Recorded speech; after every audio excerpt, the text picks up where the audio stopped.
So we will. Do you hear me okay? Because I can hardly hear you. Can you hear me now? Ah, okay. We can hear you very clearly. Okay, Maharaj. no problem. That's Yeah. the main point. Yeah. Okay, so we can start, right? Yes, we can. Om Namo Bhagavate Vasudevaya. Om Namo Bhagavate Vasudevaya. Om Namo Bhagavate Vasudevaya. Om Namo Bhagavate Vasudevaya. Om Namo Bhagavate Vasudevaya. Om Namo Bhagavate Vasudevaya. Narayanam Namaskritya. Narayanam Namaskritya. Naram Cheva Narottamam. Nam Chaiva Narottamam. Devim Saraswatim Vyasam. Devam Saraswatim Vyasam. Tato Jaya Mudiraye. Jayam Mudiraye.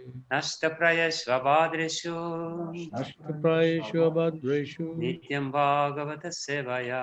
Nityam Bhagavata Sevaya. Bhagavatyutama Shloke. Bhagavati Uttama Shloke. Bhaktir Bhavati Naistiki. Bhagavati Naishtiki. Yam Pravrajantam Anupetam Apeta Krityam Dvaipayana. Dvaipayana.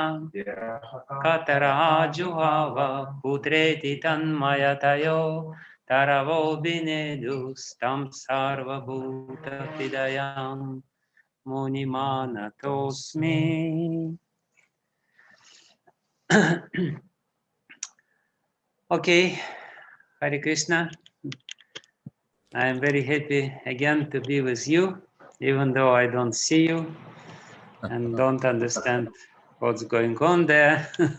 But I hope you can hear me. So to remind you where we are in our studying of the topics of Srimad Bhagavatam, we've been talking about Srimad Bhagavatam in general, and we touched to a certain extent the 9 lakshanas, or 10 lakshanas, 10 topics of Srimad Bhagavatam. And then we started discussing one canto after another canto after another canto, trying to understand what is the main message of this canto. We already stated many times that ultimate message of Srimad Bhagavatam is described in the 10th canto of Srimad Bhagavatam, in Krishna Charita, in the description of life story of Krishna. But to understand it properly, we have to prepare our consciousness, and we have to remove certain misconceptions which are very prominent within our mind, especially because we are brought up in this modern scientific, rational, so to speak, society. And sometimes, devotees, they kind of believe in Srimad Bhagavatam, but this phase, it doesn't go very deep. When it comes to the practical application in our life, we still remain atheists. So that's unfortunately a very commonly spread phenomenon. So we covered the first canto, which is the Adhikari Tattva, the canto which very beautifully describes the qualification to understand Srimad Bhagavatam, to understand the message of Srimad Bhagavatam. Only if we have, the spirit of service to the speaker of Srimad Bhagavatam, to the spiritual master, only if we are very sincere in this approach and try to listen very carefully, trying to understand not only the logical content of his speech, but the greater truth behind it, which is the main message of Srimad Bhagavatam, then we will be able to very quickly realize Srimad Bhagavatam as Maharaja Parikshit exemplified in his life. Within just 7 days, he understood everything. He became completely, totally happy. His consciousness expanded unlimitedly. He basically, as our acharyas explain, obtained his Siddha Deha, the body of a cowherd girl.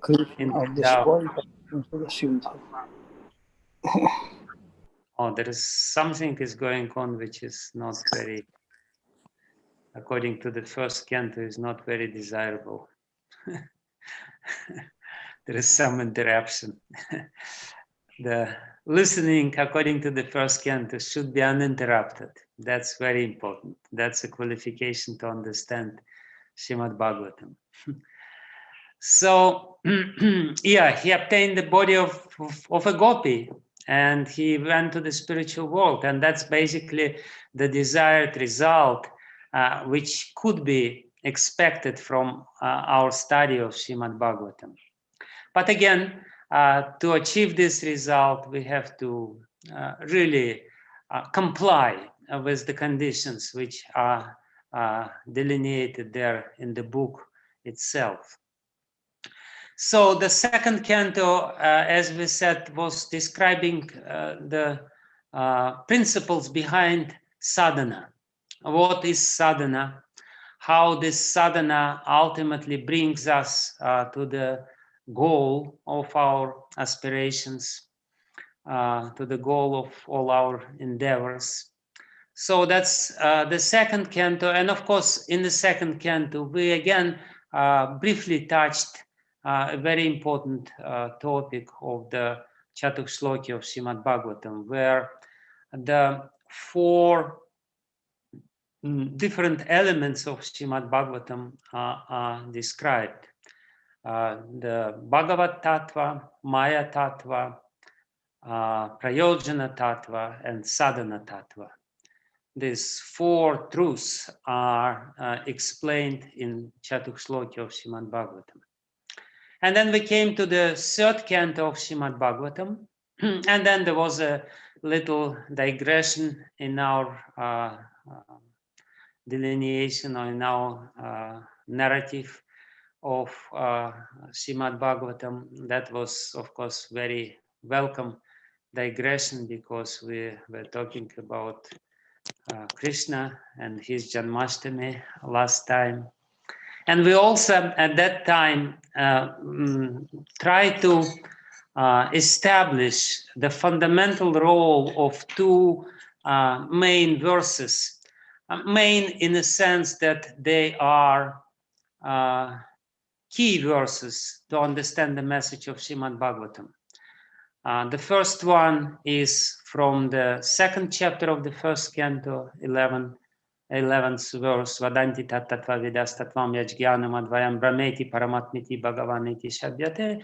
And the half, actually, it's not even 2 verses, 1.5 verse, is from the 3rd chapter of the first canto, Krishnastu Bhagavan Swayam, Aticham Shakalach Pumsa, Krishnastu Bhagavan Swayam. So today, according to our design or according to our syllabus, we were supposed to cover the 4th canto and maybe 5th canto, and 6th, 7th canto, to understand what is the role, what is the message, and what it is supposed to do.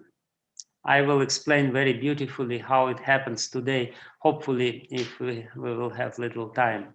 But I decided today, instead of going to the 4th canto, to present to you the philosophy of creation, which is repeated in the 2nd and 3rd canto 7 times.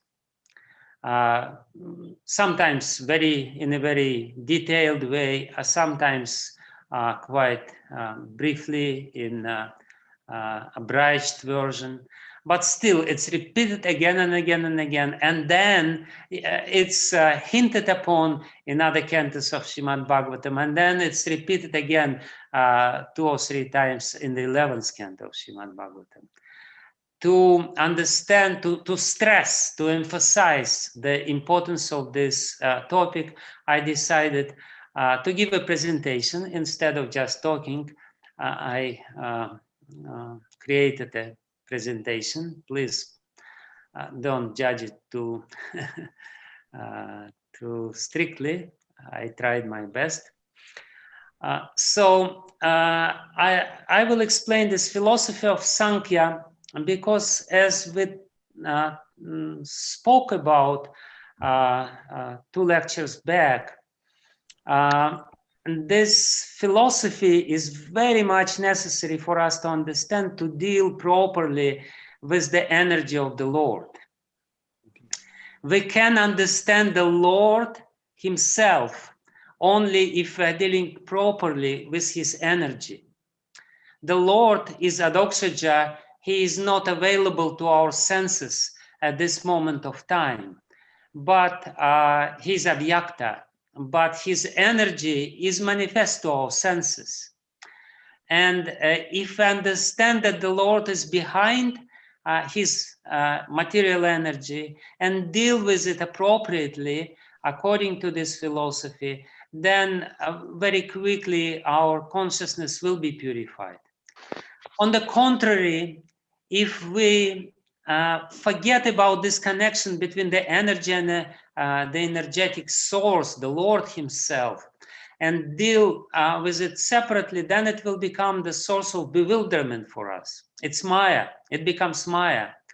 As soon as we cut the connection between the Lord and his energy and try to enjoy this energy separately from the Lord instead of using it to serve the Lord, then immediately the bewilderment process takes place, and we become entangled in the chain, in the endless chain of cause and effect, which is called karma.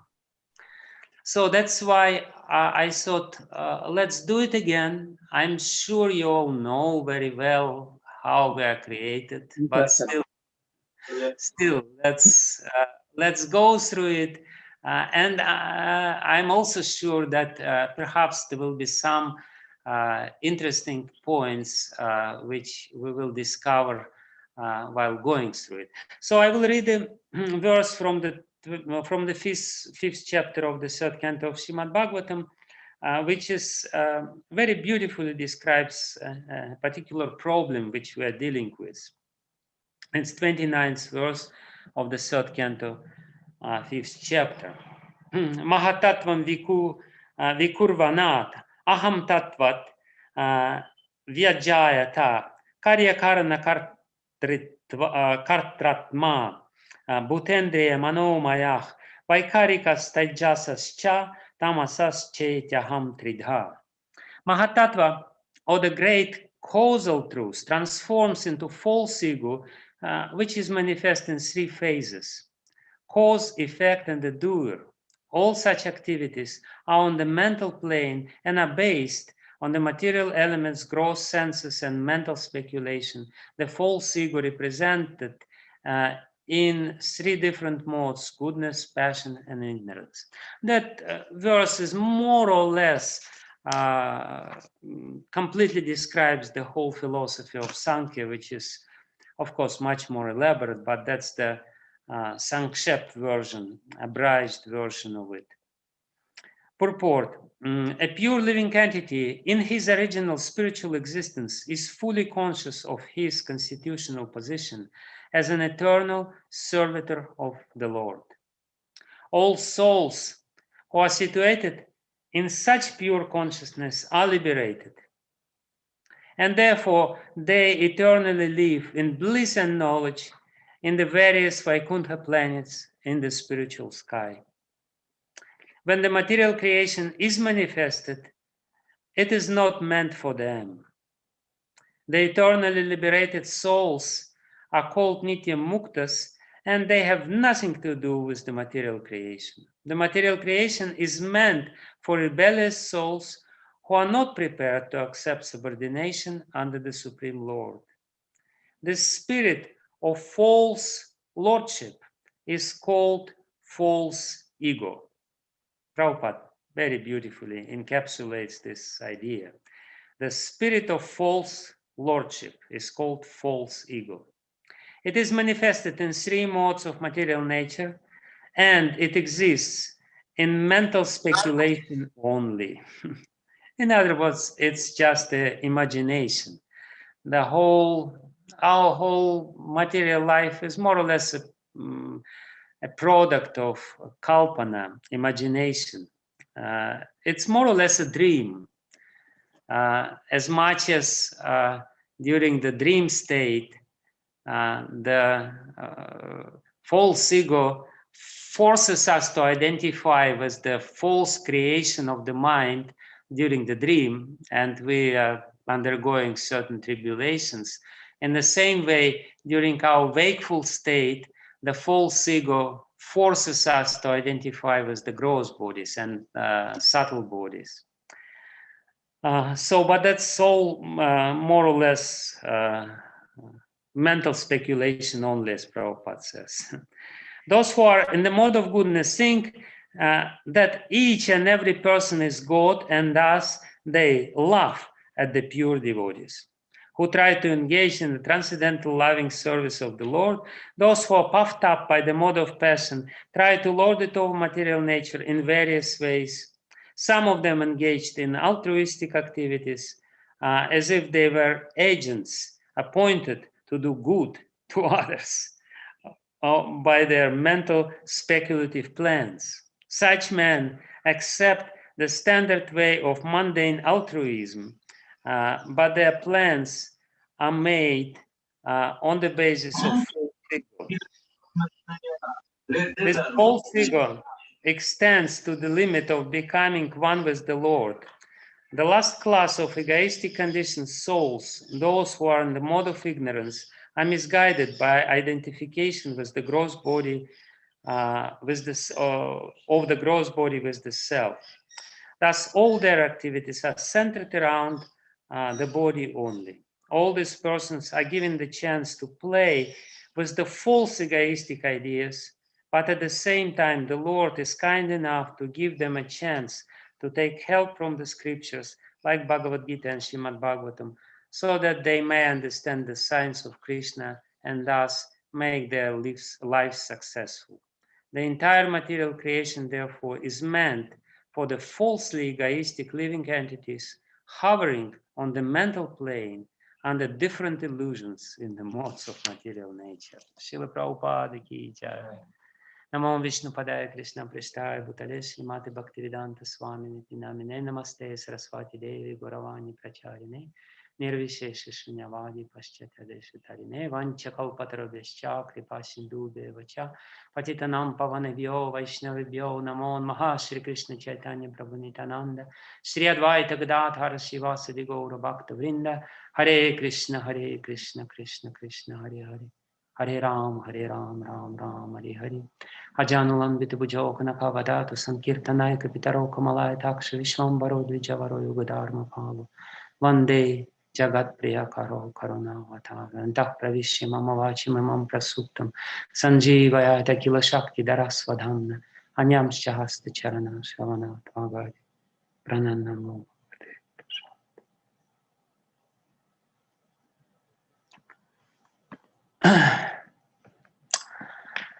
So let's start our delineation or deliberation on the philosophy of creation. Sarga, primarily we will touch the first creation, the creation of the elements of this material world according to Srimad Bhagavatam.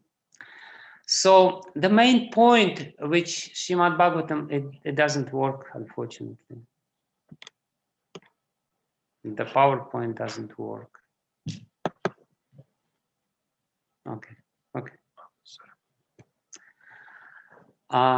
So the main point which Srimad Bhagavatam is trying to prove is beautifully described or encapsulated in the sutra of Vedanta Sutra, Atma Krite Parinamat.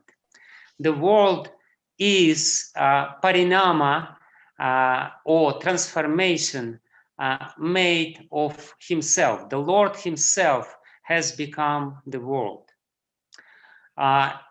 This is the translation of this sutra, which is very much disliked by the Mayavadi philosophers because it's directly against their philosophy of Vivartavada. It's very clearly said that the world is parinama. From parinama, parinamat, atma krite. The Lord is the material upadana and efficient nimitta cause. Upadana karana and nimitta karana. These two very important words which we should know.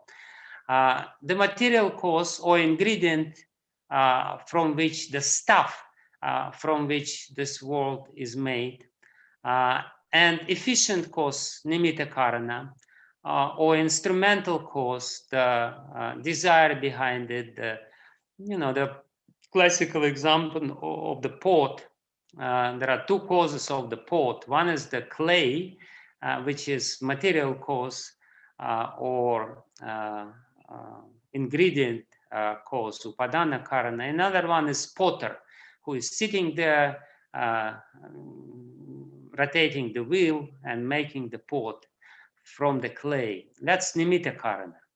And upadana karana of the universe, because scriptures state that he is the maker of himself, atma krite, and because he can modify himself through his shaktis. So it's basically this sutra is the description of Shakti Parinam Vada, that the Lord himself is not being changed, as much as the potter who is making the pot is not changed in the process of creation of this pot.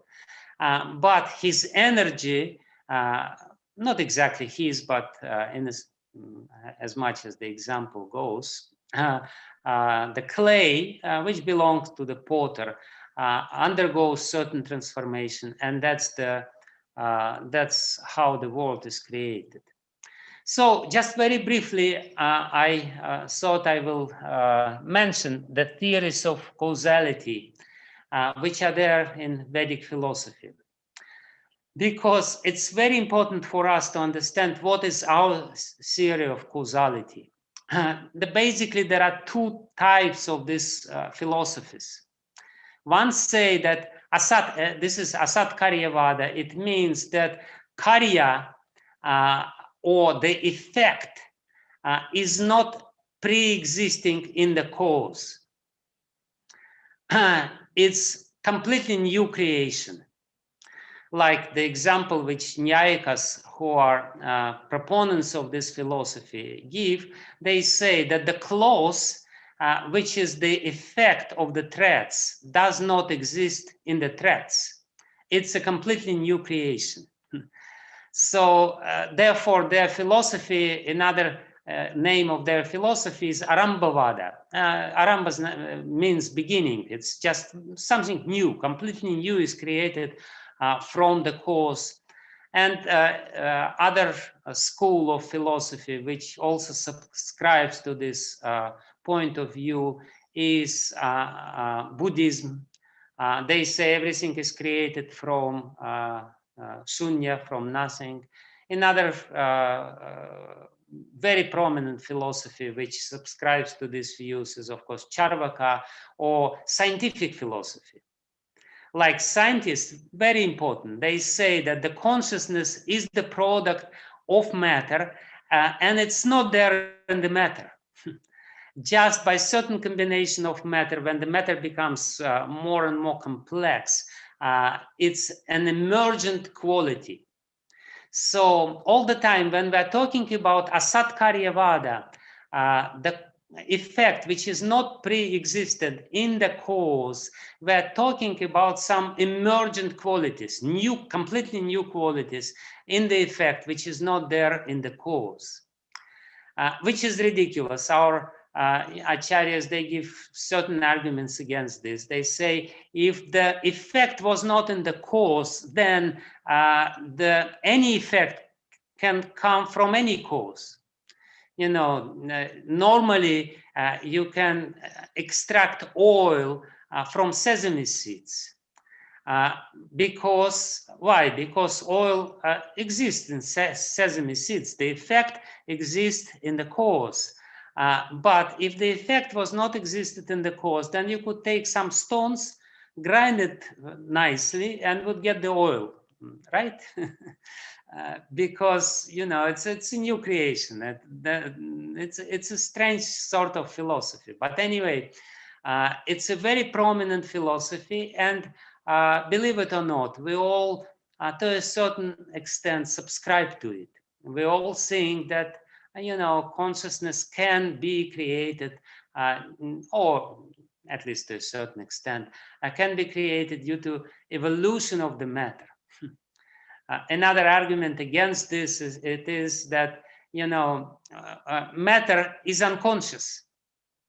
So it's like darkness.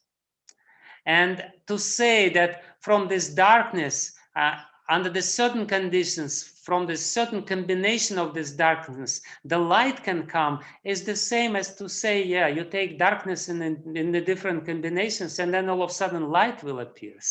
Light will never appear from darkness, because it's not there in the darkness to start with. So, and therefore, we are very consistently propounding the theory of Satkaryavada, which means that the effect is existent in the cause. That whatever we see, basically, was pre-existent in its cause. And in a certain way, in a certain conditions, it was pre-existing. And of course, there are different varieties of this Satkaryavada. One is Vivartavada, and the philosophy of Mayavadis.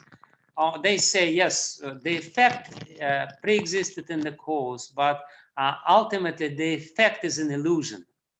The effect does not really exist. It's just an appearance.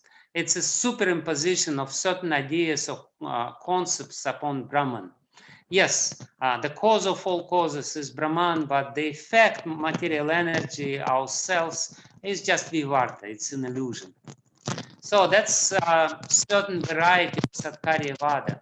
Another very prominent variety of Satkaryavada is Parinamavada of Sankhya, of Ishvara Krishna, of atheistic Sankhya. They also say that this world is a parinama of Prakriti. Prakriti is the material cause, and Purusha, Jiva, is the efficient cause.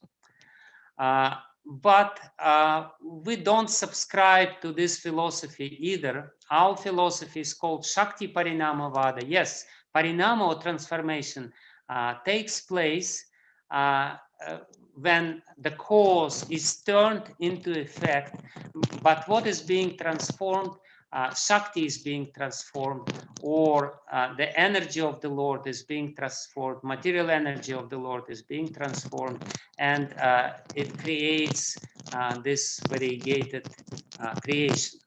So basically, very clearly, we have to understand that God is the matter of which his energy, he is the matter of which this world is created, and he is the designer of this world. He is the idea or the brain behind this world.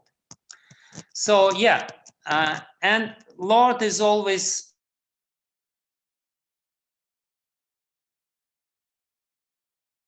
playing but he is not always playing with his material Shakti.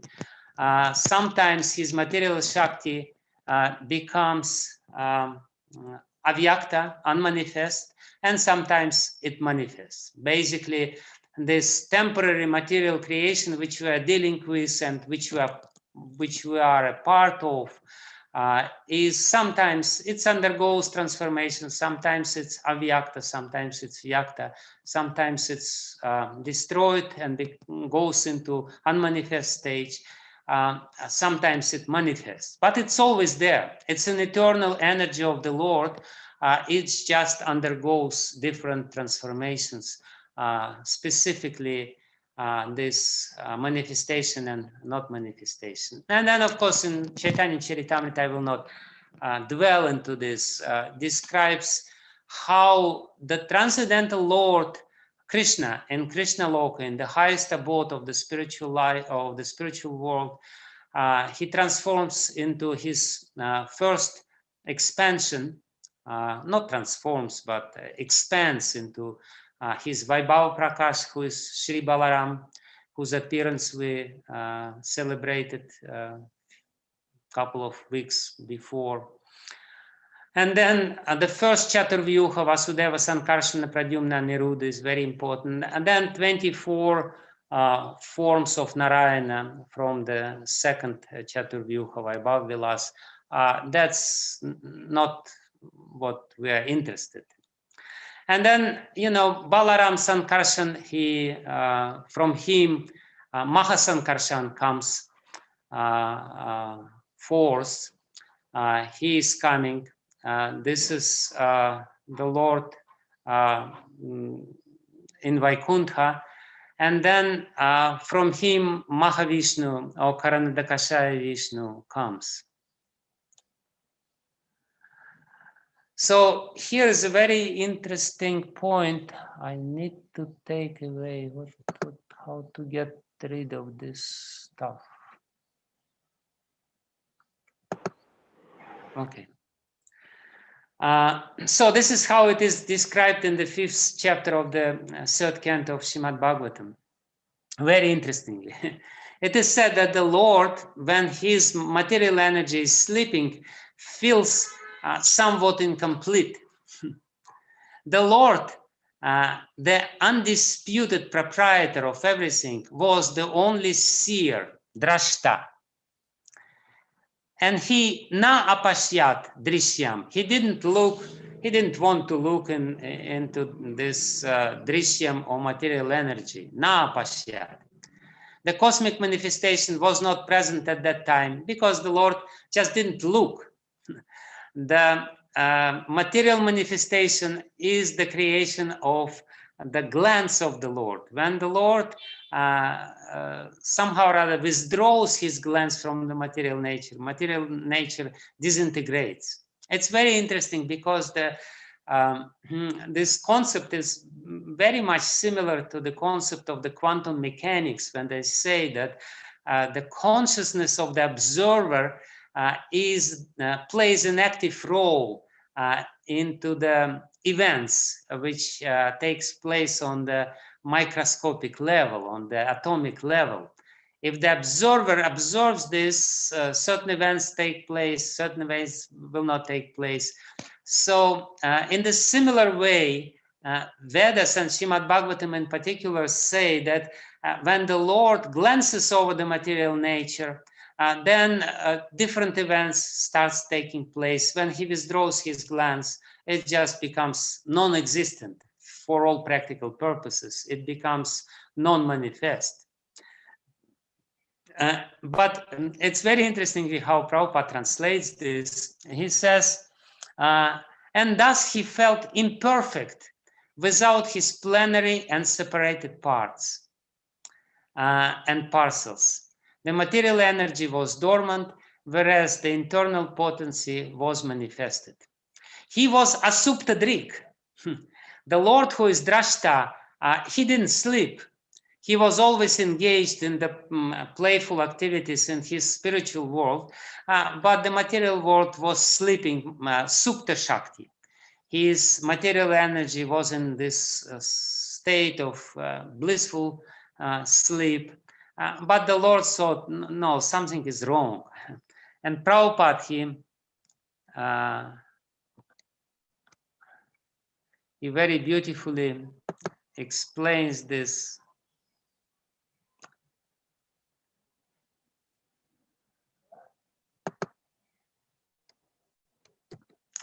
It just doesn't work. It just doesn't work.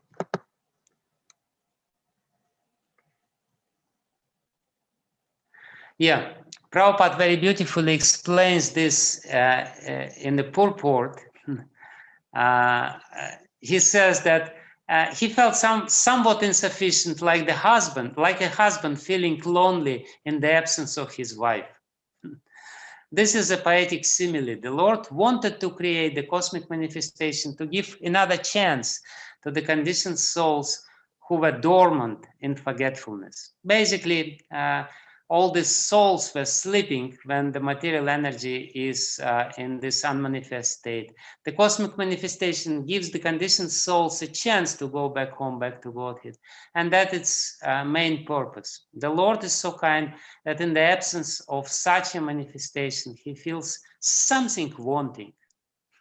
And thus the creation takes place. So the Lord feels that something is incomplete, that my material energy is not fully manifested, and therefore the material creation takes place. This is, of course, as Prabhupada says, a poetic simile.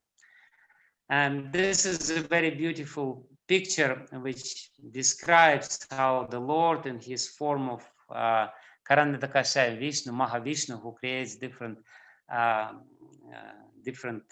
universes, he glances over the material creation. It's very interestingly described here. He glances in this universe, and then the creation starts taking place. So this Mahavishnu, when he glances, his glance, because he is the Supreme Lord, his glance takes the form of Shambhu. It's explained in Brahma Samhita, because the Lord himself does not touch the material energy. He is never in contact with the material energy in any way or shape. Therefore, his glance becomes Lord Shiva or Sadashiva, who copulates, who unites with Shakti, with the material energy. And therefore, we have this Shiva Lingam and Yoni. This is the symbol of this material creation, Shiva Lingam and Yoni. And but the Lord is the original seer. He looks, and his glance becomes Lord Shiva.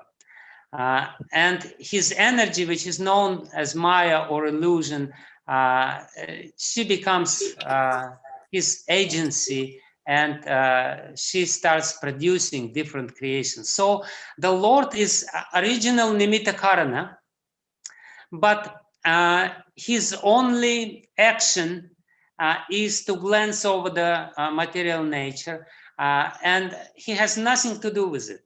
Otherwise, he is sleeping. Therefore, it is said that he is in his yoga nidra, he is in his blissful sleep, and all this material creation is taking place more or less automatically according to the laws of material nature. But originally, it's being activated by the Lord, and of course, that's his own energy. That's his wife who is being activated by his merciful glance, and this glance disseminates the living entities. This glance injects the seeds of the living entities into this Maya, into the womb of Maya. So, yeah, and therefore the material energy, before it becomes manifest, it's called by different names. Sometimes it's called avyakta because it's not manifest. Sometimes it's called pradhana.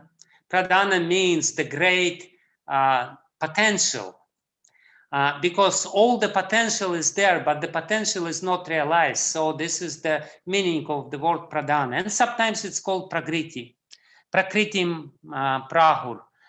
It is called as a prakriti sometimes. It's just depending. So we have to know different nomenclatures, different names, or different synonyms. But basically, that's the state of material nature where the three modes of cause and effect are in complete balance. The three modes of material nature in this primordial state, when it's not manifest, is completely balanced and totally neutralized. Nothing is happening. So the glance of the Lord disturbs this balance. And by disturbing this balance, the creation starts taking place. And the Lord, as I said, by his glance, injects the seeds of the living entities, the jivas, with their karma, which were not manifest and sleeping in his body, into the material nature, but it takes place like the union between Shiva and Durga, Sadashiva or Shambhu and Durga, as in this beautiful picture. Sadashiva and Durga, they unite together, and the creation takes place. And that's basically what the scientists call Big Bang. What is Big Bang? Big Bang is when the unmanifest material energy all of a sudden becomes manifest, and different creations start place. And you can imagine, how much energy is there in the Lord's glance. It's a tremendous source of energy, and when it unifies with the material nature, then it's really Big Bang. So the Big Bang definitely takes place in a certain way. That's when the Lord glances over the material nature. And he's Viryavan, he's potent. Viryavan, Virya means semen. He is potent, and he is Viryamadhata. He injects the seeds of living entities into this material energy, and everything starts taking place. So Krishna says this in the 14th chapter of Bhagavad Gita, Aham Bija Pradah Pita. This Mahat, great material energy, is Yoni, and I'm Bija Pradah Pita. I'm the one who is disseminating the jivas. But what is most important, which we should understand while meditating on this, and we can definitely meditate while chanting Hare Krishna mantra, how this creation takes place. There was nothing, and then just Lord looks and phew, the Big Bang takes place. But what is most important is that this glance of the Lord, which is Shambhu or Shiva, another name of it is Kala Purush, or eternal time. This Kala Purush, or eternal time, disturbs the balance of the gunas. And this is the definition of time, beautiful definition of time, which is given in the 3rd canto of Srimad Bhagavatam. Eternal time is the primeval source of the interactions of the three modes of material nature.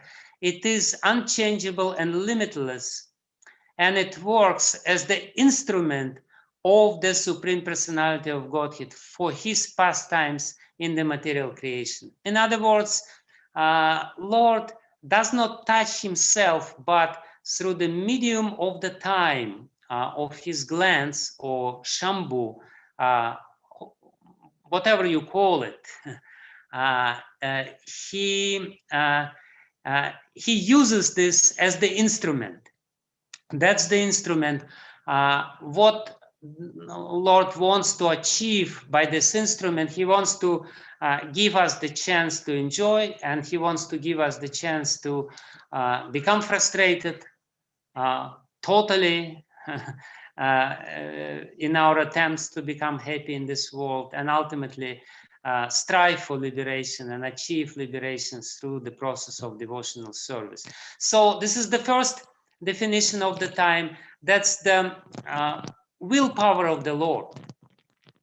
the willpower of the Lord behind everything which is happening. When we go to an astrologer and we ask astrologer what is in store for me in the future, we basically ask what is the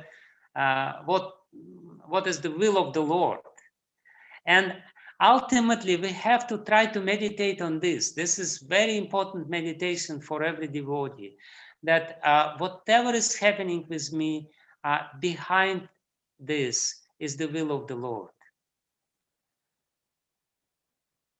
Benevolent will of the Lord.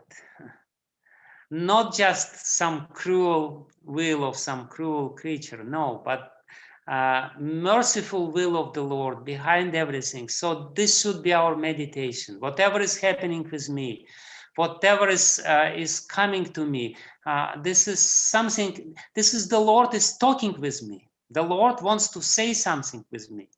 Even though he's not talking directly because it's an indirect manifestation of the Lord, nevertheless, it's the will of the Lord. So that's the first thing. And Kala is time. Time made possible our birth in this world, and time will make sure that we will die. And we will have to accept this inevitable death with gratitude and with a lot of feelings. You know, it's basically this meditation on the time as the will of the Lord have to make us grateful to the Lord, to bring our gratitude to the state of very strong emotion which will guide us in this life. And then another definition of time, which is very common in Srimad Bhagavatam, kalo guna kshobakaha. Kala is the disturbing element in the gunas. He always disturbs the gunas. You know, sometimes we look and we just wonder what's going on in the world. It's just time disturbing the gunas. Sometimes the time brings tamaguna on the top, and sattvaguna is suffering. He's the loser. And sometimes rajaguna is more prominent. Sometimes, rarely in Kali Yuga, sattvaguna is prominent. And we say, you know, the world is crazy. No, the world is not crazy. It's just the time is disturbing gunas and stirring up different gunas. And in the same way, the time is stirring up gunas in our mind, because our mind consists of three gunas. As much as our body consists of vata, kapha, and pitta, three doshas, our mind consists of sattvaguna, rajaguna, and tamaguna. And we know, you know, in a few hours, when the sun will be going down, the tamaguna will be prominent. Why? Because the time will make it prominent. And because tamaguna will be prominent, we will go to sleep. And then at one point, well, sattvaguna will become prominent, we will wake up. We're waking up not because of the alarm clock. It's a misconception. If the sattvaguna would not be prominent at that time in our mind, alarm clock would not help. We would continue sleeping very peacefully. We would not even hear the alarm clock. But because Kala is constantly regulating the gunas, the cycle of the gunas, disturbing the balance of the gunas and bringing different gunas into different positions of prominence in this material world, then everything takes place, the creation takes place. So this is what Kala is doing. And when we take our individual life, we also sometimes think, you know, sometimes we think, oh, my goodness, was I stupid at that time? Why was I so stupid at that time? Because of Kala. Kala, who is the agent of Daiva, of our providence, activates tamaguna at a certain point, and we become completely bewildered. We become totally stupid, and we cannot do anything. We cannot help anything. We're just stupid, and we create stupid things. or sometimes we're rajasic, sometimes we're tamasic. Of course, this is not an excuse to say that, you know, what can I do? Time is doing this to me. No, but we have to understand that, yes, there is this influence of time, and we have to harmoniously alienate ourselves with the time. It basically means that when the tamaguna is prominent, we shouldn't go to discotheque and try to agitate the rajaguna. We should go to sleep. And when sattva-guna is prominent, we should not continue sleeping. In the morning, we should wake up and start chanting our rounds. We should go into this rhythm with the time. And this is the way to serve the Lord. This is a part of our service. Why sadhana is so important according to the time, because it's our service to the will of the Lord. We are trying to harmonize ourselves with this force of the time. That's the second definition of the time, which I brought to you. And the third definition of the time is kalayati sarvamati kalaha. It's an etymological description or definition of the time. Kalayati sarvamati kalaha. Kala is something which puts everything to end, puts limit. Kalayati. Kalayati basically means it measures everything. It measures our life. It says, yes, that's time. Forget it. Finish. Enough is enough. That's it. So it puts the limit of everything which is there. By the way, if you want to have this presentation, I will be happy to share it with you, and that's basically for you.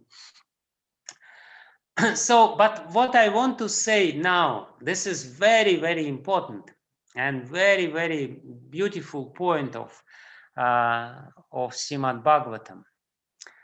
That's from the 10th canto, not from the 3rd canto, but still it's very consistent with everything which is there in the 3rd canto.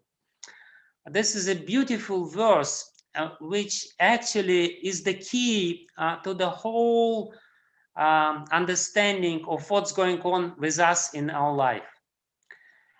It describes two divisions of Maya. As I said, the Lord himself is the nimitta karana and upadana karana of this creation. He is the efficient cause and material cause of this creation. But when he activates Maya, Maya himself become upadana karana. Of course, she always was upadana karana, but she becomes also nimitta karana.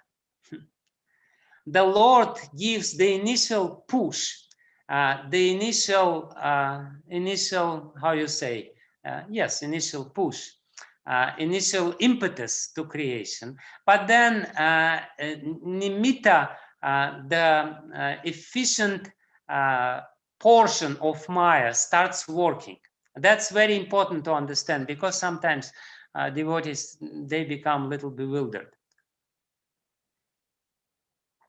So this beautiful verse of the 10th canto of Srimad Bhagavatam describes in one verse constituents of upadana karana and nimitta karana.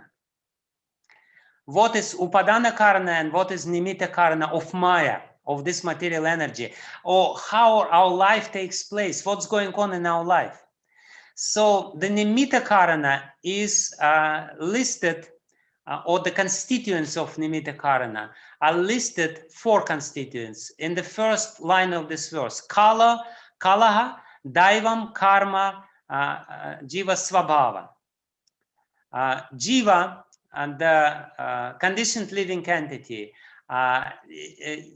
his life is determined by kala, by daiva, providence, kala, time, karma, his previous actions, and svabhava, his nature. Dravyam, kshetram, prana, atma, they are the upadana karana. Dravya means matter, kshetram means the whole material nature, the field of activities, the whole creation. Prana means the living force, and atma means ahankara, the certain element. So these 4 things, 4 elements of Nimitta Karana of Maya and Upadana Karana of Maya. And it is said here that who is Krishna? Krishna is Mayaisha. He is the Isha, the Lord of Maya, Tvan Mayaisha, Tan Nishedam Prapadi, who is capable of stopping these Bijaroha Pravahas, of this flow of material life. Basically, very beautiful verse. It is said, Tat Sangataha, when all these 8 elements or 9 elements, Kala, Daiva, Karma, Jiva, Svabhava, Dravya, etc., Prana, and Atma, they get together, Sangataha. That's us. Whatever we see in the mirror, it's Kala, Daiva, Karma, Jiva, Svabhava, Dravya, etc., Prana, and Atma. So next time when you go to the mirror, you can say, hello, Kala, Daiva, Karma, Jiva, Svabhava. Don't say it's me. It's Maya. Whatever you see in the mirror is Maya, and it has 2 elements in it, Upadana and Nimitta. And I will explain, this is actually what Siddhar Swami is explaining. What is what? Time Kala is the precipitator, or he's giving the fruits of our activities. Sobaka, he's disturbing everything. He is working. Previous actions is the instrumental cause, nimitta, karma. Whatever we did has become the cause. The same karma, when manifest on the verge of delivering its fruit, is called daiva. In other words, when the karma is about to give us the fruit, we call it providence. We feel that this is, some how you say this, misfortune is coming to me. Something is bad is coming to me. Something is going to happen. So that's daiva. When the karma is ready to give us the fruit, we call it daiva. Especially the ancient Greeks philosophy, they were completely fascinated by this force of daiva, and they would say that nothing can divert our daiva, and we all know this. And then innate disposition, svabhava, is made of unconscious impressions left by karma. In other words, we are working. When the karma is about to bring fruit, we call it daiva. And when the karma is the constituent of our unconsciousness, subconsciousness, different tendencies. Somebody is angry, somebody is very benevolent, somebody is very lusty, somebody is very envious person. So all these impressions, they are called svabhava. It's basically the same names for everything, but this is what nimitta. This is the efficient cause behind our life. The karma which is being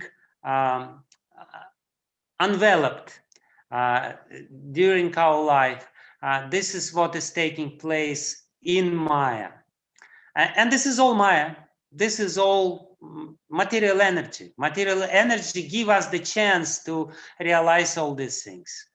Then the jiva, the entity, the conditioned living entity, she's in between, or he's in between, and these 2 attributes of Maya are acting on jiva. The first is nimitta, and the second one is the stuff, matter, upadana karana. And that's dravya. Dravya means subtle elements, which we will now understand. Then the kshetra, which means the whole prakriti, whole material energy, vital force, prana or sutra, and then ahankara or atma. And ahankara is the matter, but at the same time, it's kind of in between. It belongs both to nimitta karana and upadana karana. It's the matter, ahankara, and it's also semi-conscious. So it has the impetus inside. I will explain this little later, but just to give you the idea how Srimad Bhagavatam beautifully and very consistently explains this material creation. This is the whole understanding which we should have of our life. And basically, when the Prakriti, the balance of the gunas in Prakriti is disturbed, the first Prakriti gives rise to Mahatattva, which is predominantly sattvic. How does it give rise to Mahatattva? Under the influence of time. Everywhere you have to add time. Everywhere, in other words, it's a machine. There is no doubt about it. The whole material creation is a very big, complicated machine. But the time is there, and the time is the will of the Lord, which is using machine for his purposes. Once one sadhu was asked, how can you prove the perfection of Lord's will? And he said, it's very easy. I can prove it very easy to you. Whenever I remember myself, it never happens as I wanted. So it means that the Lord's will is perfect. It's basically the Lord's will is being realized or is being fulfilled here in this material creation. So Prakriti, by the will of the Lord, when it's agitated by the time, give rise first to Mahatattva.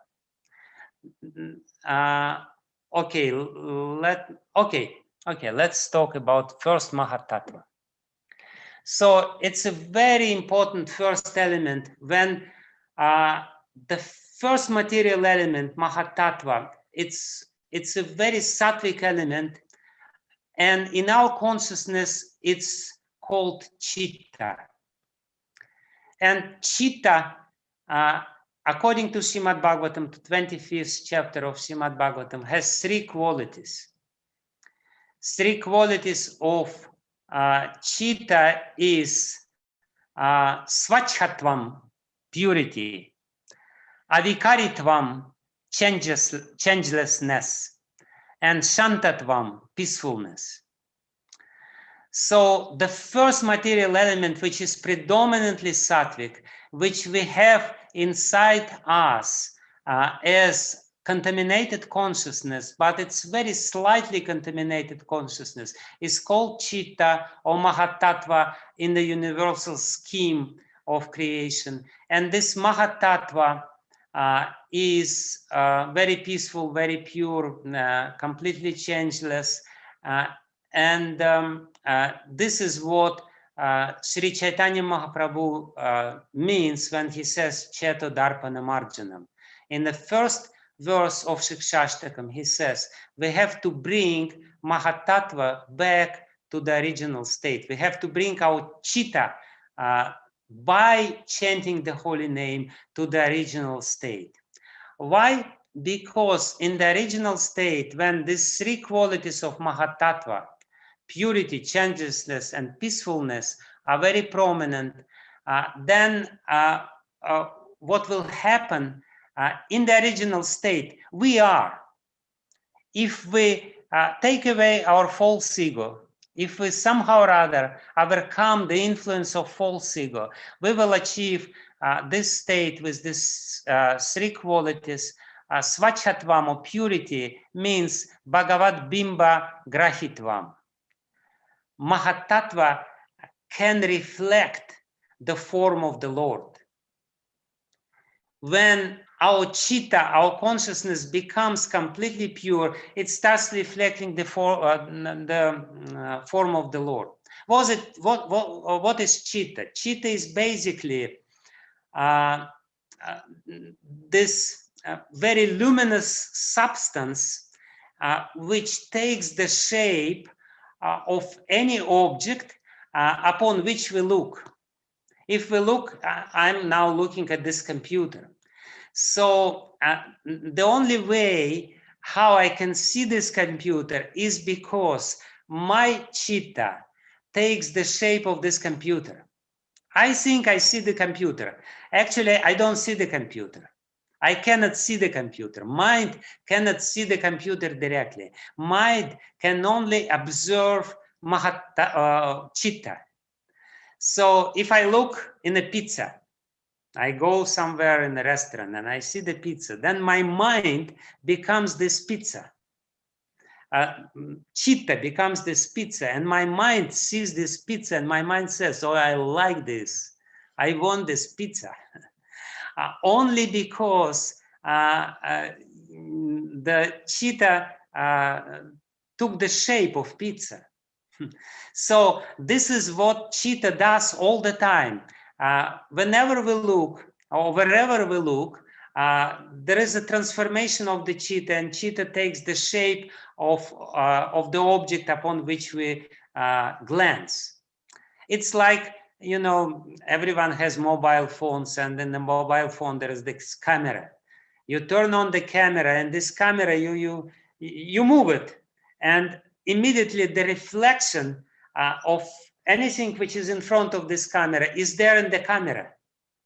In the same way, our chitta reacts on the external environment. It just brings the external environment inside us so that we can work with it, we can proceed with it, we can somehow or other deal with it. Otherwise, we will not be able to deal with it. So that's what chitta is. And when the chitta becomes completely clean, then the reflection of the Lord automatically comes to our chitta. We don't need to do anything else. We don't need to imagine anything. Because when we imagine only material things. So we just have to purify the chitta. Hare Krishna, Krishna Krishna, Hare Hare, Hare Ram, Ram Ram, Hare Hare. Why? Because when it becomes completely clear, then the Bhagavad Bimba, the reflection of the Lord, Grahitvam, it will just catch the reflection of the Lord. It will see the Lord himself. Therefore, Lord Chaitanya compares our chitta with the mirror, because it acts exactly like a mirror. And another quality of chitta is avikaritvam. It's not changing. There is no vikara. It basically means there is no influence of laya and vikshepa of the lower modes of nature. It's predominantly sattvic, and when the chitta is in its original state, then we don't want to sleep. Why? Pure devotees, they sleep very less. You know, we know that Raghunath Das Goswami, he hardly slept 1-2 hours. All the Goswamis of Vrindavan, they hardly slept because there is no laya in their chitta. Laya means sleep. You know, some people, they sleep all the time. They sleep during night, they sleep during the day, they sleep during Bhagavatam class. That's common because it's the influence of tamagun on chitta. And therefore, if they have this problem, they have to chant more. Hare Krishna, Krishna Krishna, Hare Hare, Hare Ram, Ram Ram, Hare Hare. Then the laya basically means distraction. Laya means the state of consciousness when we are not conscious. We are still conscious, because consciousness is the property of the soul. Nobody can deprive the soul from consciousness, but at the same time, we as if unconscious during the anesthesia, during the deep sleep or whatever. We are not conscious, therefore under the influence of tamagun. Therefore it's called laya. Laya means distraction. Our consciousness is destroyed at that time. It's covered over. Or vikshepa means this distracted consciousness, when I'm just jumping from one internet page to another internet page, and I'm not satisfied with anything else. So this is Rajagun. So this is all distorted states of consciousness, but original consciousness is avikaritvam. It's very, very changeless. It's very clean. And the next state of the next quality of Mahatattva or Chitta, our original consciousness, when it's clear and pure, it's Ragadi Rahityam, Raga Adi. It is free from negative emotions like raga, etc.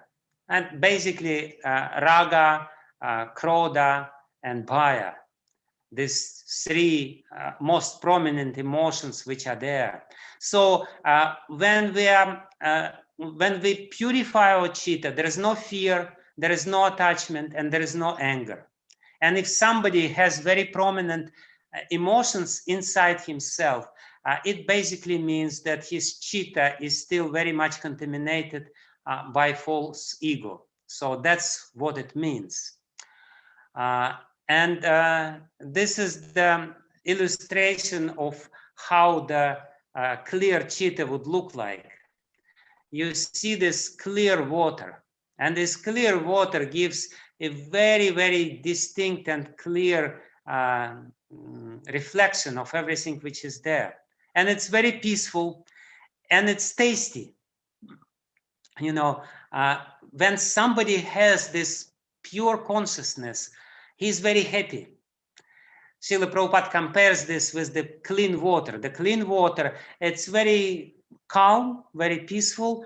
It reflects everything which is there, and it's sweet in taste. So in the same way, when our consciousness becomes purified, even its material consciousness, we become very, very happy. When the sattvic element in our consciousness predominates over rajas and tamas, then the happiness become our natural state. So this is what chitta is, and this is on the universal scheme of creation is called Mahatattva, the first creation, when the time disturbs, brings pradhana into the state of prakriti, in the state of manifestation. So the first manifestation is Mahatattva, this amazing chitta in ourselves. When prakriti or manifested material nature is disturbed by rajas, when the rajas or passion, mode of passion is predominant, then it gives rise to sutra tattva. Sutra tattva, sutra means thread, and sutra basically means this activity which is there. It is not described in the third canto of Srimad Bhagavatam, but it is described in the 11th canto of Srimad Bhagavatam in a few places there. So sutra tattva basically creates prana. We already saw it. It's a very important constituent of upadana karana, of this world. Prana, why do we live? We have 10 times of prana. So that's the prakriti under the influence of rajas. And when the prakriti is under the influence of tamas, it creates ahankara tattva, the third tattva. So first there is pradhana. Pradhana disturbed by the time, it turns into prakriti, and then prakriti under the influence of sattva gun creates mahat tattva, under the influence of rajagun creates sutra tattva, under the influence of tamagun it creates ahankara tattva. Or sometimes it is said that ahankara tattva is created from mahat tattva. It basically doesn't matter. And everything, all these transformations are taking place under the influence of eternal time. That's important to remember. So this ahankara tattva is very important element which we have to understand.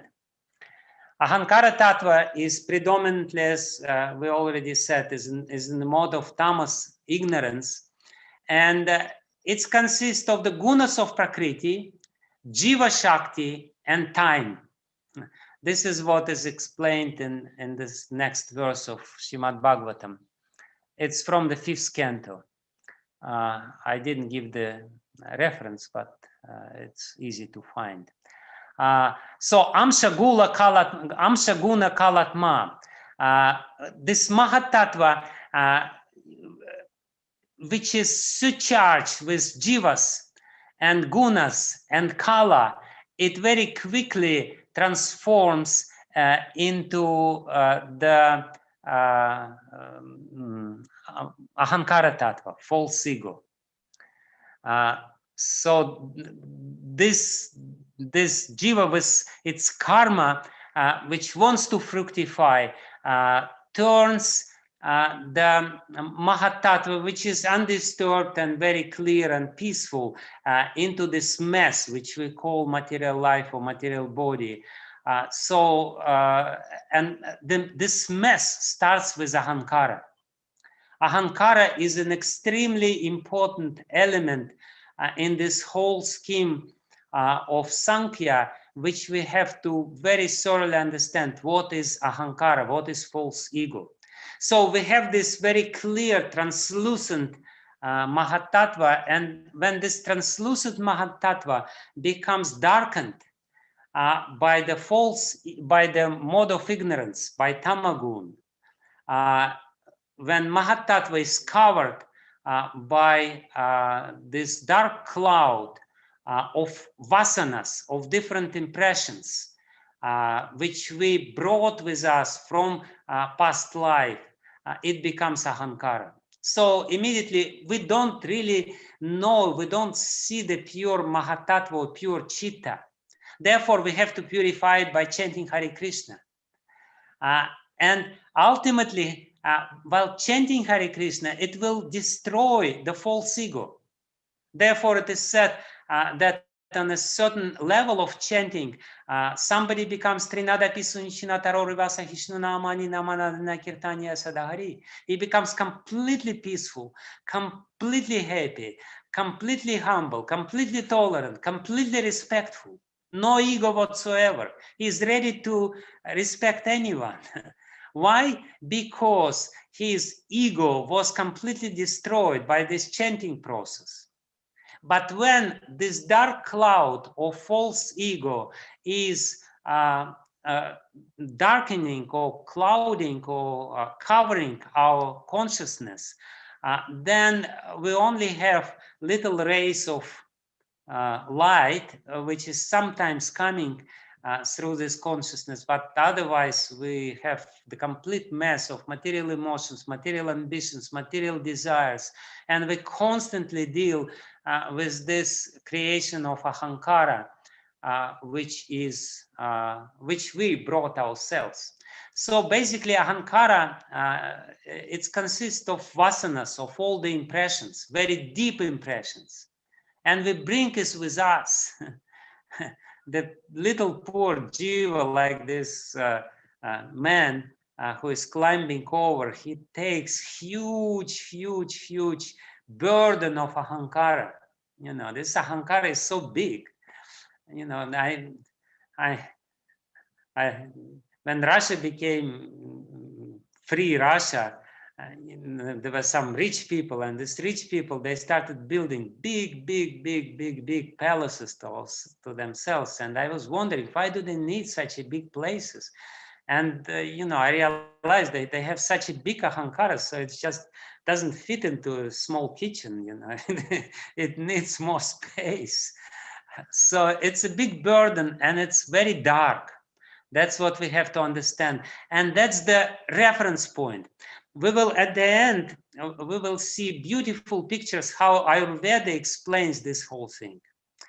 This ahankara actually limits us. It's the tamasic boundaries of our consciousness. And when our consciousness becomes more pure, it becomes expanded. But it always expands up to the limits of ahankara. You know, somebody like Prabhupada explains this in the purport which we chant. Somebody may, you know, I'm a very altruistic person. I'm doing some welfare activities. But that's his ahankara. It's bigger.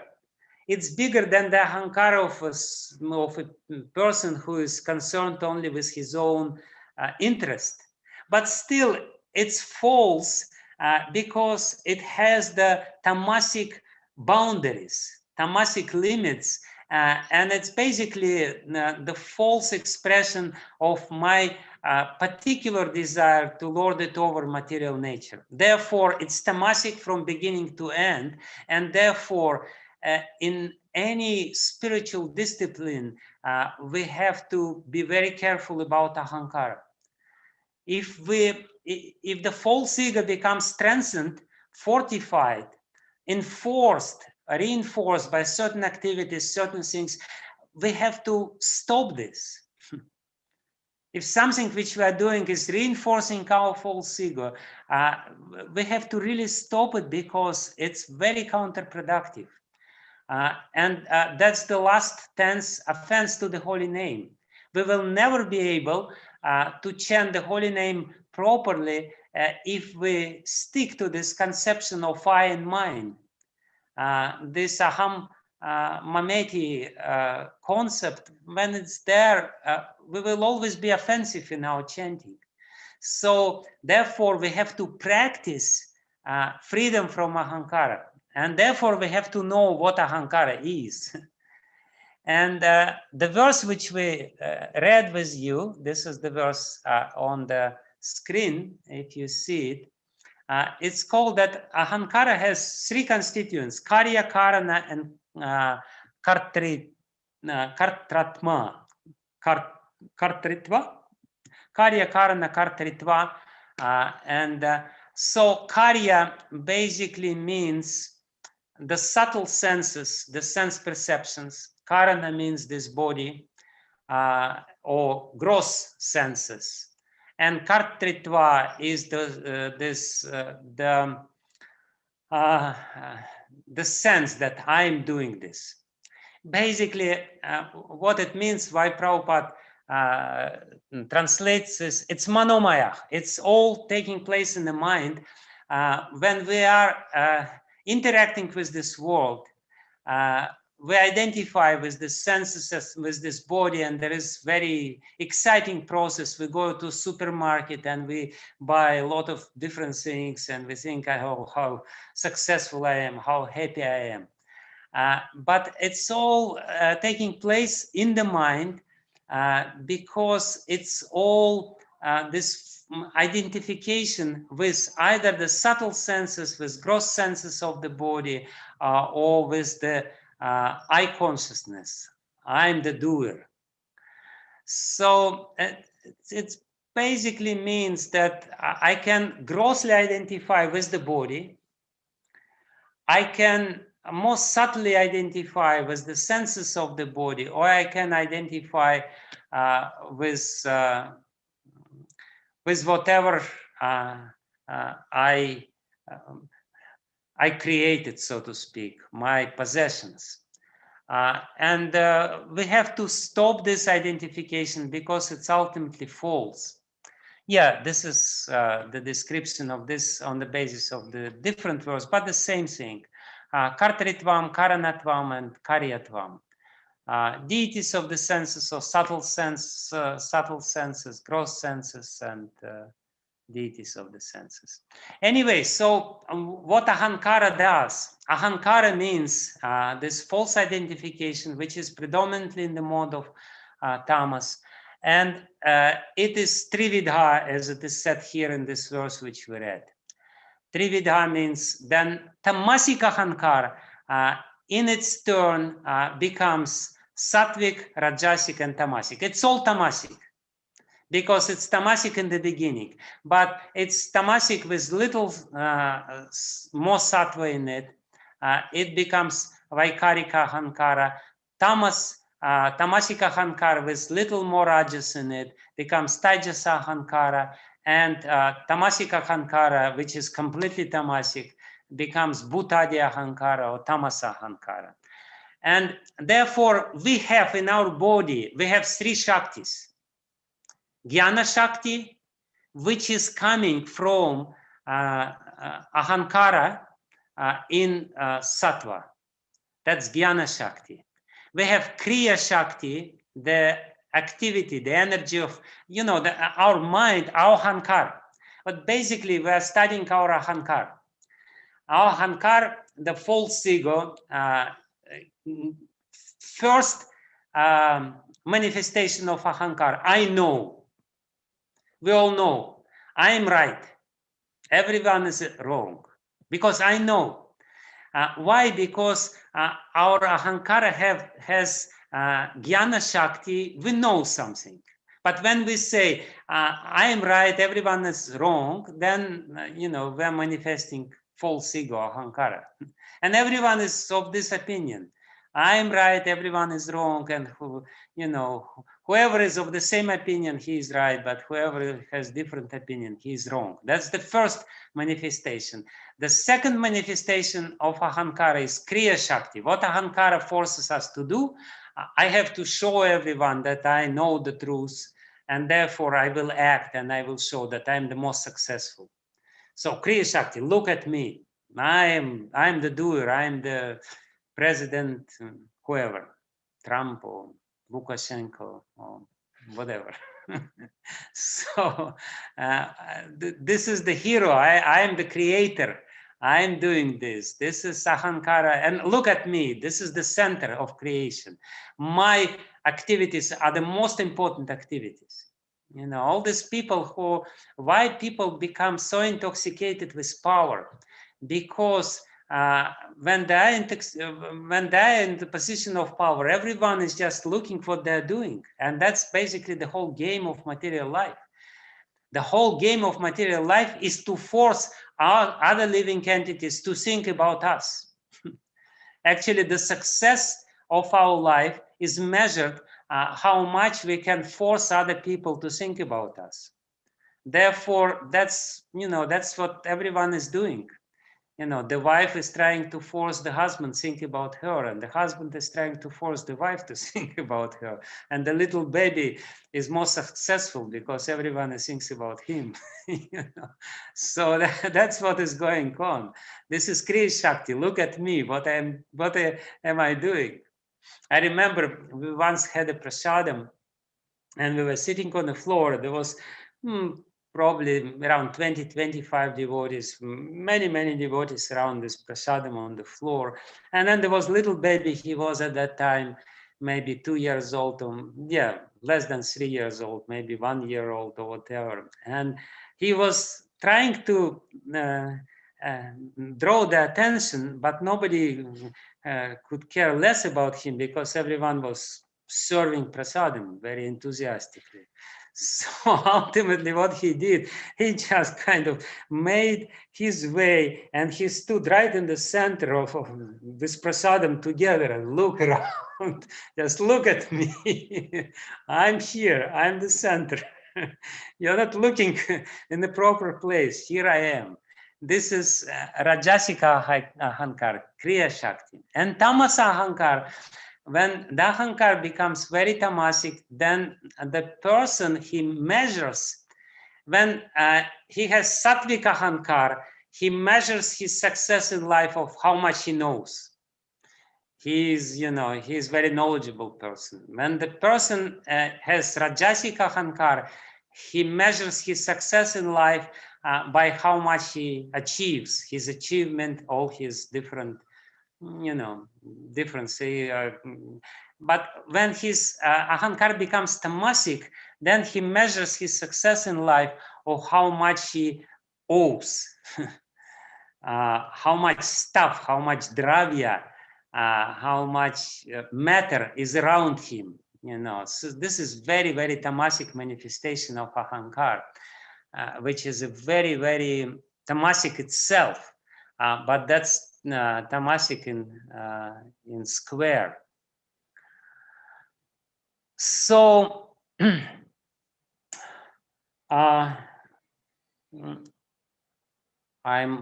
you are still with me? You are not too bored by this presentation? I will very quickly go through the rest because I wanted to say something very important about how it is very practical what we study. We already got the point how we should clean our chitta, and to which extent we should clean our chitta, to the complete cleanliness when there is no ahankar whatsoever. which is the state of Nishta. Nishta is the state where the third verse of Shikshashtaka describes this state. And in this state, we start getting some idea of God, because our Chitta consciousness becomes very pure, and some dim reflection of God, some experience of God is there. Before that, it's just very theoretical concept. It's just not very real. So Vaikarika Ahankar in the mode of goodness creates mind and the 10 deities, 10 deities which govern our senses. And mind has basically two functions, sankalpa and vikalpa. Mind, what is mind? As I said, Chitta reflects the world. Chitta takes the shape of certain objects, and mind looks at this shape and comparing with the previous experiences which we have, with the subconscious mind, says, oh, this I like and this I don't like. Basically, these two functions of the mind, this I like and this I don't like, accepting and rejecting, sankalpa and vikalpa. Basically, this whole scheme of Sankhya is explaining the process of interaction with the world, perception, cognition of the world.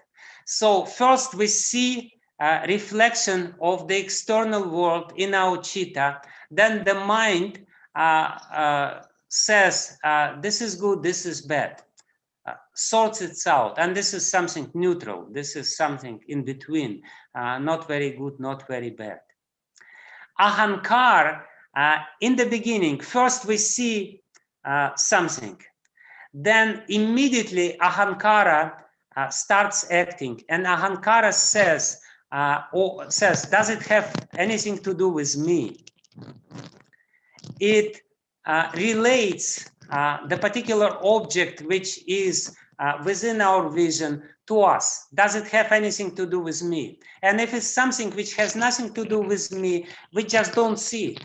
You know, there are so many things around us which we practically don't notice because it has nothing to do with us. It's not related to us. It's not really reference to us. Like, you know, the man may go by a shop where the, you know, the beautiful dresses, women dress, is being sold, but he will not notice anything. You know, you ask him just a split second later, what was there? He will say, nothing was there.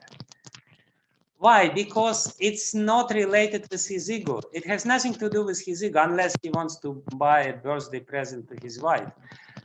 But it's probably useless to try to choose something for your wife. You're not sensitive enough. But if the woman comes, she will immediately seize this in great details. Why? Because ego says, yes, yes, this is something which belongs to you. So the ego appropriates things. It's very important. This process of appropriation or relation to ourselves, we do all the time. This is related to me. This is mine. So we always say, this is mine, this is mine, this is mine. And this is not mine, I don't need it.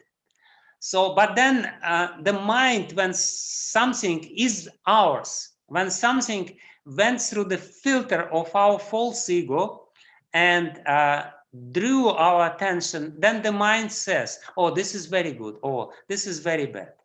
So this is what the mind says, basically, with the help of the deities, because we cannot really see without the deities.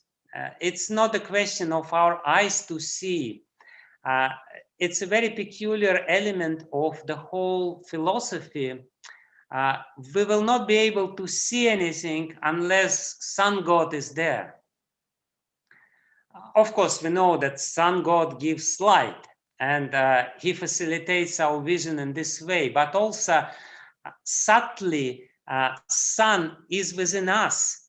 The partial representation of sun god is within us, facilitating our vision. Therefore, if the vision becomes blurred, we have to purify. There is a processes of curing some diseases of cognition as well in Ayurveda, which is called Daiva Vyapashraya, when we pacify certain deities. We do certain yagya or certain process or chant certain mantra to this deity, and it improves our vision or our smell, olfactory or capacity or whatever. All these capacities which are there. So the 10 deities and the mind, the passive mind which sorts it out. So now Taijasa Ahankara in the mode of passion gives rise to the senses, and it also gives rise to buddhi, to intelligence. It gives rise to 5 knowledge acquiring senses: eyes, nose, tongue, skin, and ear, and 5 working senses: the ear, the hand, the anus, the genitals, the legs, and the tongue. The tongue is both working sense and knowledge acquiring sense. So, and this is the passion. So this 10 deities and the mind, 10 senses, and buddhi from Ahankara in the mode of passion. And basically what buddhi means our cognition or perception, the clarity of our perception. When we look, it's actually very interesting. Buddhi means our ability to perceive things properly in their broader context. People have very hard time to define what intelligence is. So Srimad Bhagavatam gives a very beautiful hint what intelligence means. Intelligence doesn't mean the ability for abstract thinking. Intelligence means to recognize properly the object which is within our vision in the context, in the broader context. In the context of cause and effect relationship and everything else. So the buddhi makes sense of what we see. Chitta gives the picture of what we see. Ahankara sorts it out according to how it relates to us. Like, for example, we hear a sound, very, loud sound all of a sudden. And then immediately Ahankara tries to see, does it have anything to do with us? Is it dangerous? Is it some sound which is alarming to us and we have to do something? Or it's not related, it's just, neighbors, they're, they have happy family life and they're very loudly expressing their happiness. In this way. So when Ahankara sorts it out, then immediately you don't even hear because it's not related to you. They may be quarreling, but you don't see because you are absorbed in something else and you don't want to know anything about it. So Manas says, is it pleasant or not? We hear the sound and let's say it has something to do with us. And then Manas immediately says, oh yeah, this is such a nice sound. Let's hear more. It's a nice sound. Nice music is coming. Oh, nice. But what buddhi does, buddhi, he defines this, the element which defines what this means for us. In a broader sense. Ahankara immediately defines whether it's dangerous for us or not. this survival instinct is there in Ahankara, in our false ego, and immediately this reaction, fight or fly, is there in Ahankara. If it's something dangerous, we will run away, and then, you know, after some time, we will realize that it was nothing dangerous, and we will become a little embarrassed and come back. But what Buddhi means, it's a more slow process. It receives some sort of signal from outside of the world, and it makes sense out of it. So therefore, the Buddhi is the main element which helps us to make sense out of our life. The Buddhi is the main element which helps us to understand the cause and effect. The broader, the sharper our Buddhi, the better our understanding of cause and effect, and ultimately we will be able to understand the cause of all causes if the Buddhi is expanded. So this is another very important function, the Buddhi, intelligence, the perception, and therefore, you know, the definition of Buddhi, it's not according to IQ. The test for IQ only determined certain capacities of a man, like abstract thinking, you know, the how you relate to the space and everything. But real Buddhi is to understand the connection of the things, interconnections. They are cause and effect, different things. You know, the most intelligent person is somebody who sees and he sees not only the surface of a phenomenon, but the cause behind it, and the cause behind it, and the cause behind it. And the deeper I am able to see the causes or causal relationship of this phenomenon, the more intelligent I am. So therefore, this emotional intelligence is a very interesting concept, because emotional intelligence is the ability to recognize one's own emotions and emotions of other people, which are very subtle. So when your Buddhi becomes very developed, then you not only see the appearances, you see the internal emotions, and therefore, and you see the causes of these internal emotions, and you relate with other people accordingly. So that's the very important element of Buddhi. And that's basically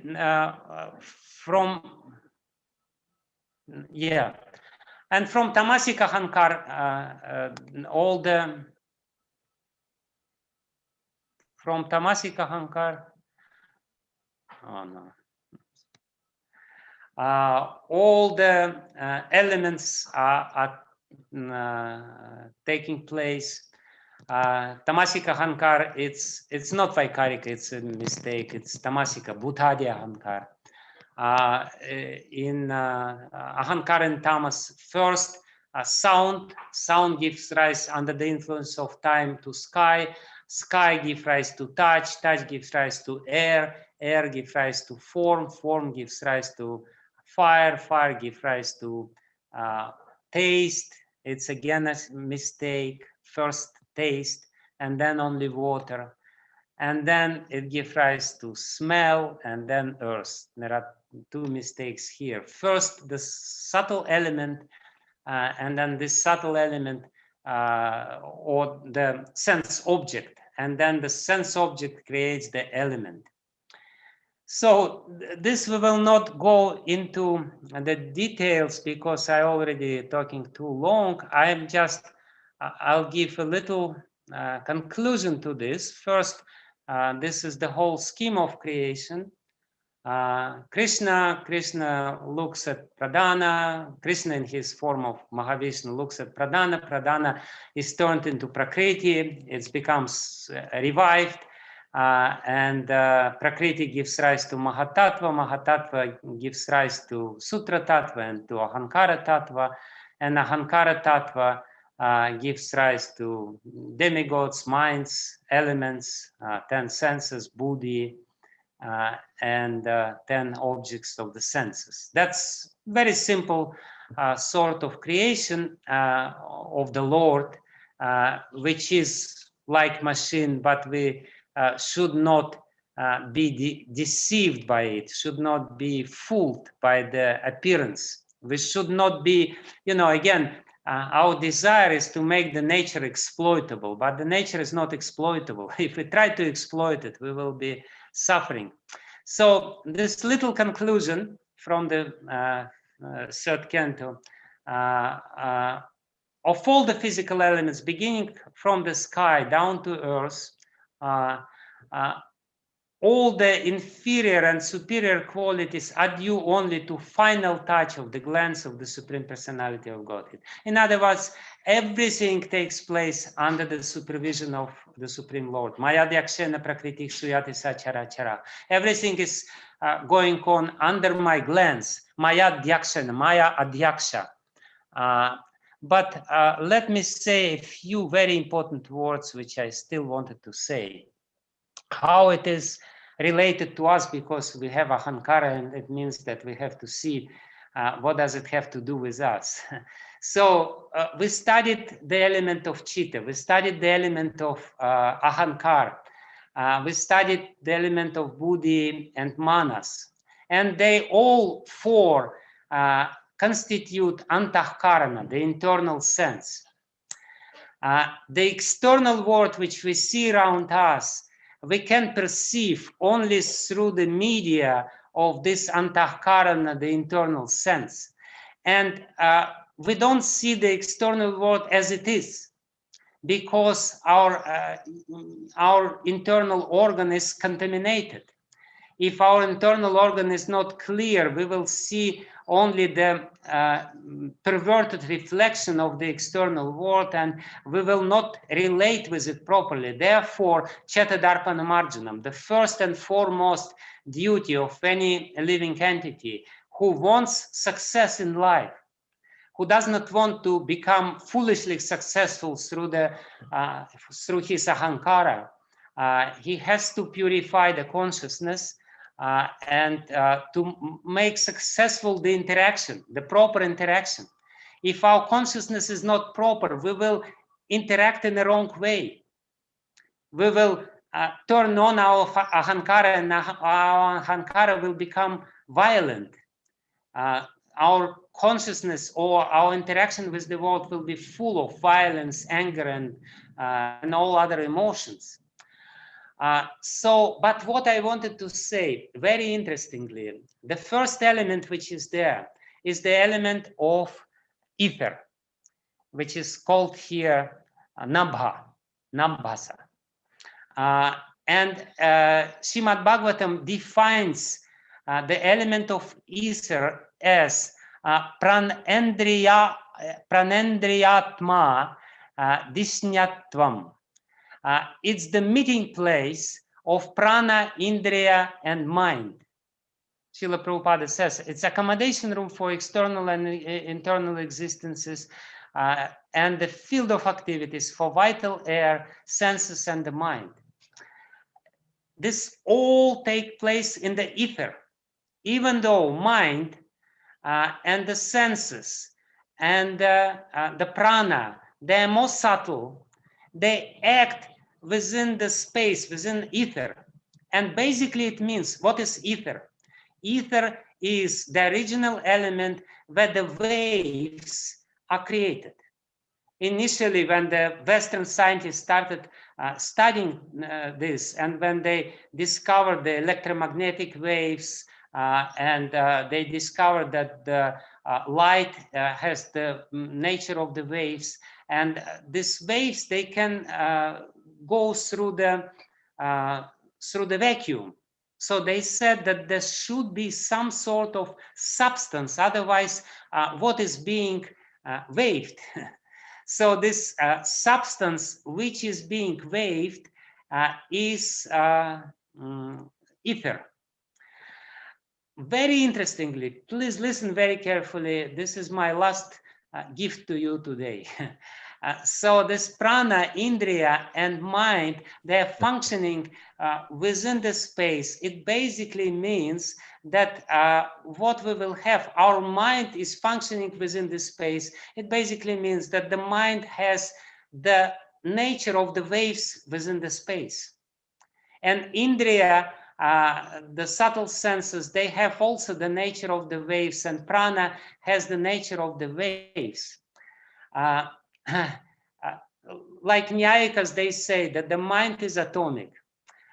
Yogis, they say the mind is all-pervading. So what is it? Is it atomic or all-pervading? It's both. It's both atomic and all-pervading, because it's functioning within the space. So as much as the electron is both atomic and it has the wave nature of the wave and the nature of the particle. So the same thing is with our mind. So what we will see, this is what I promised to you from Ayurveda. Ayurveda says how the mind functions. The mind, because it has this nature of the waves and it functions in the space, the mind of chitta and other functions are included into chitta, because chitta is the, when we're talking here about the mind, we're talking about antahkarana, all the elements. So when the sattva predominates, the mind becomes expanded, because the outer covering of the mind is tamasic covering of the ego. Here it is said, see, this is the orange circle is tamas.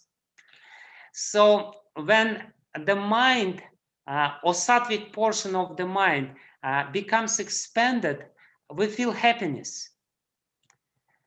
Because that's the nature of sattva. And normal state of mind in Ayurveda is the mind where sattva is more prominent, and this sattvic nature of the mind, when the sattva is more prominent, is the happy state of the mind. When rajas becomes more prominent, sattva becomes shrunk, like in the second picture. And tamas becomes also quite prominent. And when the tamas, of course, becomes very prominent, that the sattva becomes very small, and we practically lose consciousness. So it's these three pictures is the description of three states of mind: happy mind, disturbed mind, and completely tamasic or unhappy mind. The happiness means expansion of the mind in the space. When the mind expands, it becomes very happy. And ultimately, when the covering of ahankara is removed, the sattva guna, the mind can become expanding more and more and more, including everyone else, and ultimately including Krishna into the picture. We will be able to understand Krishna when we remove this hard covering of the false ego. So basically, the spiritual life means the expansion of the sattvic portion of the mind, or expansion of our mind. And therefore, certain things are forbidden. What things are forbidden in religion? All those things which brings our consciousness to shrink. Because ultimately, it makes us unhappy, and it doesn't help us to understand the reality. Whereas the broad mind can understand the reality more properly, the broader it is, and therefore Ayurveda classifies the mind in many, many different classes. This is all human beings, but there are human beings who are like, whose consciousness are like trees consciousness, Tarukaya, or Matsyakaya. There are human beings whose consciousness are like fish consciousnness, or Prasahyakaya. So there are these three tamasic, more rajasic, and many more sattvic consciousness, and the consciousness expands, and expands. And this is what we are doing. By chanting the Hare Krishna mantra, we're removing the negative elements of our mind and help it to become more expanded, to understand the reality in the broader context. And this is, when we look at this picture, we will be able to track down the contracted consciousness of people who don't understand that there is a cause of all causes, God, because their mind is too narrow. They're too narrow-minded to understand that there is a cause of all causes. They just cannot understand this at all. So there are many more consequences, very important consequences of this scheme, which I explained. The beautiful scheme of creation according to the third canto of Srimad Bhagavatam. But ultimately, it's all there to remove this misconception that I can enjoy by interacting with this material nature. If I interact improperly with this material nature, trying to get the illegal enjoyment, forbidden enjoyment, then my consciousness will only contract, it will only bring unhappiness, and it will ultimately be very counterproductive, because it will bring me to the lower status of life. So I should interact with this matter, with this energy of the Lord, according to the desire of the Lord. And the Lord desires me to interact with this matter in such a way that my consciousness expands. And when the consciousness expands, I become undisturbed. Why? When the consciousness is very narrow, it's very easy to disturb somebody. If we take a little small fish, how you call it, fish pond, aquarium, fish box. Anyway, the box where people keep fish bowl. You know, fish bowl. Fish bowl, yeah. So you put something little, and there will be a lot of splash. But you put, or you put big fish into this small fish bowl, and it will just disturb everything. But the same fish in the ocean will not disturb the calmness of the ocean. So the point is that because our mind has this nature of the waves, when the mind is broad, then the waves which we have in the mind, even if it's disturbance which is coming from outside, they will not be so disturbing. But if the consciousness is very narrow, that anything can throw us out of balance, can disturb us, can make us very agitated and very, foolish and counterproductive. So basically, it's for our own sake that we have to expand our consciousness, and the expansion of our consciousness is coming by the chanting of the holy name and by leading the sattvic way of life. This is how we expand on our consciousness, and ultimately we will have to remove all the tamasic elements which are exemplified by the false ego, and see the beautiful reflection of the Lord in our chitta. So that's it. And unfortunately, I have to leave right now. I will have to say thank you to you. Please forgive me for such a long class, but and if you want this presentation, I'll give it to you. No problem. The class was absolutely wonderful, and there's some good questions coming in from Radha Pramod Prabhu from ISKCON Pune. But next time I will definitely answer. We can start with answering the questions next time. I will have to rush now. So Radha Pramod Prabhu, please keep your questions. And in the next 2 weeks, we are going to connect with Maharaj again. Yes. So that'll be, So next Friday, but the Friday next. So yes. I'll send you the details and you can have the questions ready. Yes. So So Maharaj, we'll not hold you as you have to go. Thank you very much again for your kind association. It was absolutely wonderful, in-depth, study that we did today. We have many questions. We'll begin the next session with some questions then. Yeah. Right, Okay. thank you very much. Thank you very much. Hare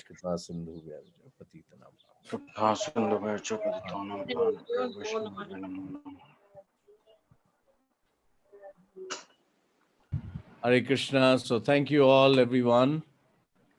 We will end the session here now. Right? Hare Krishna. Hare Krishna. Hare Krishna, Prabhuji. Hare Krishna. Hare Krishna, Prabhuji. Thank you very much. We will get the what do you call the presentation from Maharaj, the PowerPoint, and I think we should then go have a session to go deeper into some of the elements that Maharaj took us through. Obviously, 2 hours was not enough. It required more time. So we will do that. And just one sec. Radha Pramod Prabhu, yeah, I've got your emails, so I'll just take that down. Radha Pramod Prabhu, where did you get to know that we are having these sessions? Maharaj personally called me and told me.